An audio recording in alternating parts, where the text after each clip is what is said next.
আসসালামু আলাইকুম। প্রতিদিনের মতো একটা ডেলি ব্লগ নিয়ে চলে আসলাম আপনাদের সাথে। যে যেখান থেকে আমার ভিডিওটা দেখছেন আশা করি সবাই ভালো আছেন। আল্লাহর রহমতে আমিও ভালো আছি। তো আজকে এই যে সকাল সকাল বাজার দিয়ে ভিডিওটা শুরু করলাম। তো ছোটো ভাই বাজার থেকে এই যে এগুলো নিয়ে আসলো।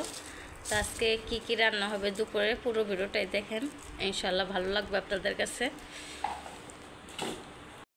এইখানে আমি ওই যে কোটা বাছা শুরু করে দিচ্ছে, মুরগিটা কাটতেছে, আর আমি এখানে এই যে নাস্তা আইনা দিছে আমারে পরোটা। কয়টা বেশি নিয়েছে, 3টা পরোটা নিয়েছে। দেখছেন আমি 3টা পরোটা খেতে পারবো, 3টা পরোটা নিয়ে আসছে, একটাই যথেষ্ট। আর এখানে এই যে ডাল নিয়ে আসছে। এবার নাস্তা করে রান্না বাড়াগুলো আমি করবো আজকে। আমরে বলছি সব কাটাকাটি করে দিতে, আর আমি রান্নাগুলো করব।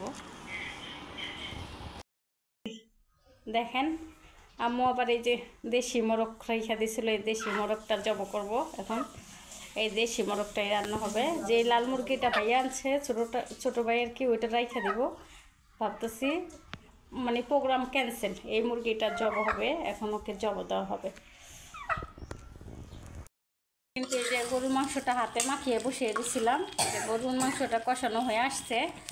আর এখানে দেখাইতেছি, এখানে এই যে পোলাওটাও বসাই দিছি আর দেখাইতেছি। আর এখানে আমার আম্মু মুরগিটা কাইটা নিতেছে। আর এই যে দেখেন বাড়ি ঘরের অবস্থা, ওই যে চিংড়ি মাছের মালাইকারি রান্না করব, এর জন্য সব কিছু এলোমেলো নারকেল এই যে আমার বোনে কসলাই নিতেছে।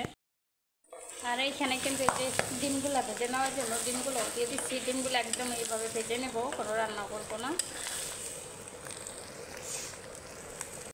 আর এইখানে এই যে পুঁইশাক রান্না করবো, পুঁইশাকগুলো আমি নিয়ে এসেছিলাম বাড়ির থেকে। আর এই যে এইখানে সব কিছু রান্না করে কমপ্লিট করে নিয়ে এসেছি। সম্পূর্ণ ভিডিওটা দেখানো হয় নাই আপনাদের সাথে, তো যতটুকু পারছি অতটুকু রান্নার ভিডিও দিচ্ছি। আর এইখানে এই যে চিংড়ি মাছের মালাইকারি করছি, পুঁই শাকের ঝোল করছি সবজির মতো, ডিম ভেজে নিচ্ছি, গরু গোস্ত, তারপরে দেশি মুরগির ঝোল। মুরগিটা তো দেখাইছিলামই।